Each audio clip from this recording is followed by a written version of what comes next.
Bawi na lang ako sa'yo dahil ginulo ko yung bag mo at saka ayusin ko na rin yun. Sige, bumawi ka sa akin. Tara, nature trip tayo. Ala! Hindi ako pwede doon! Sige na, arte mo naman. Dyan lang naman eh. Basta dito lang ha? Oo nga, promise. Sige, wait lang. Sinusundan niya talaga ako kanina. Mamaya na yan. Sino ko talaga sinusundan niya ako kanina. Kasi kahit nung lunch, di ba? Ay, oo na. Wait lang. Ano ba? Ay, ano to? Kuya, tara! Ayoko. Kuya ka! Ano ba? Hala, kasi pa siya, bigay. Ewan ko nga, nawawala nga. Bigla lang umalis. Wala na tayong magagawa. Hindi ko alam. Kasi tayo, Uy, si ate, tanungin natin. Sige. Ate! Asan po kami? Alam niyo po kung saan lugar to? Taga Pilipinas ba kayo? Opo. Pero sa loob, mauulanan na tayo. Sige po, ate.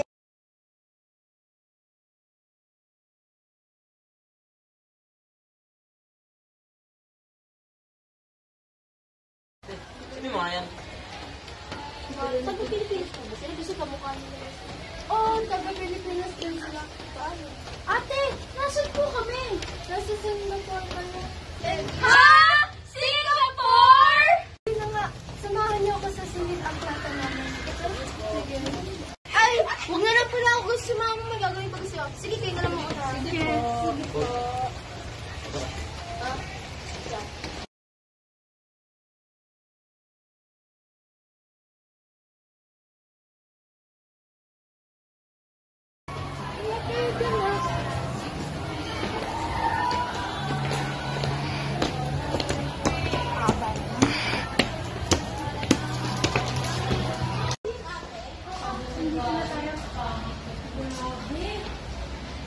Ito pala itsura ng mga library dati. Ito talaga nito, tungkol sa history ng Singapore. Hala, 1905 pa daw to. Ha? Ate, yung ganda ng libro. Oo nga, kakapublish lang kasi na. Kaka-publish, ate? Sure ka? Ate, 1905 pa to. Yun year na lang. Ha? Anong year na yun? 1905. 1905 na yun. Ang layo-layo natin siya natin. Siya si ate. 2025 lang kahapon na. Oo nga. Jorin? Oo, si Jorin! Aalamin ko muna tungkol sa bansang ito. Hanapin ko si Jorin. Ano ang mga katangiang pisikal ng Singapore?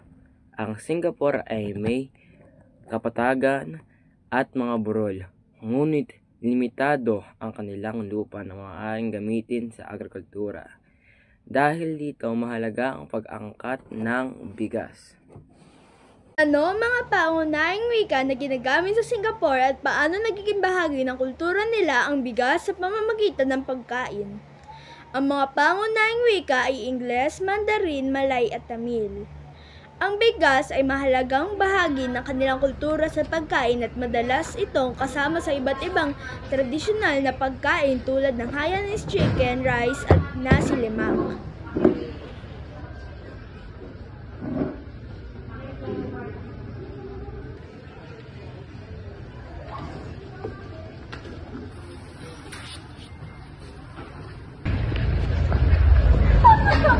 Sorry na si Abby!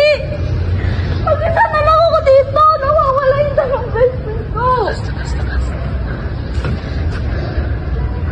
Ayoko na! Diba yun yung puno!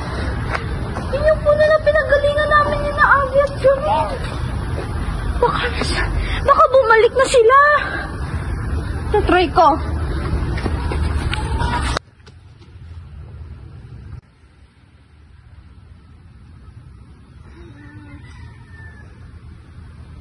Wala ako naririnig mo ako. Sana naman pakitingin na sa akin si Jordan at si Abby. Lakas. Lord! Sana gumana. Natatakot ako. Para kay Jordan at para kay Abby. Ay, para kay Jordan. Ay, oo, para kay Jordan at Abby.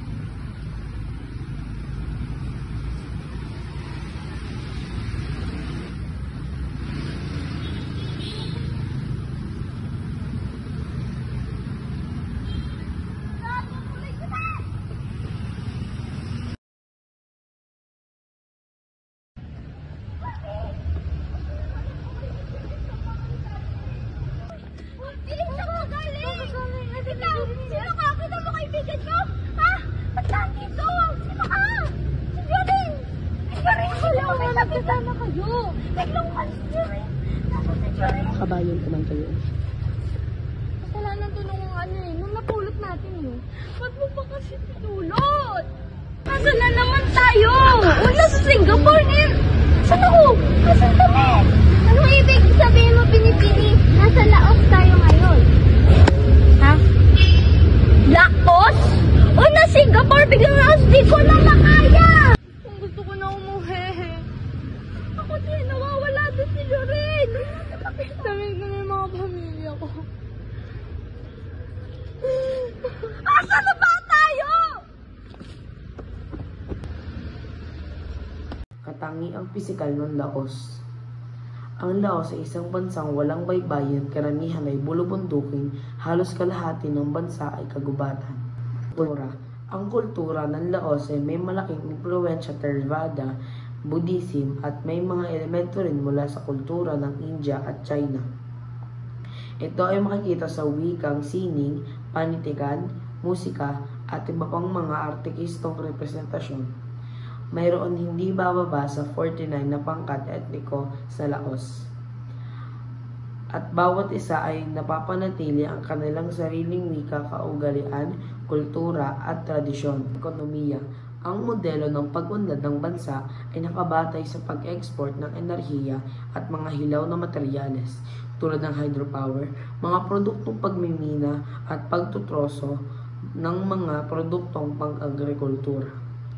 Ang Laos ay naging miyembro ng Association of Southeast Asian Nations, ASEAN, mula noong 1997. Sumali ito sa World Trade Organization, WTO, noong 2013. Maraming isyong panlipunan ng Laos, isa na dito ang kahirapan. Bagamat bumababa ang antas ng kahirapan sa Laos, sa mga nakaraang taon, marami pa rin nakararanas nito, lalo na sa rural na lugar. Ito ang edukasyon.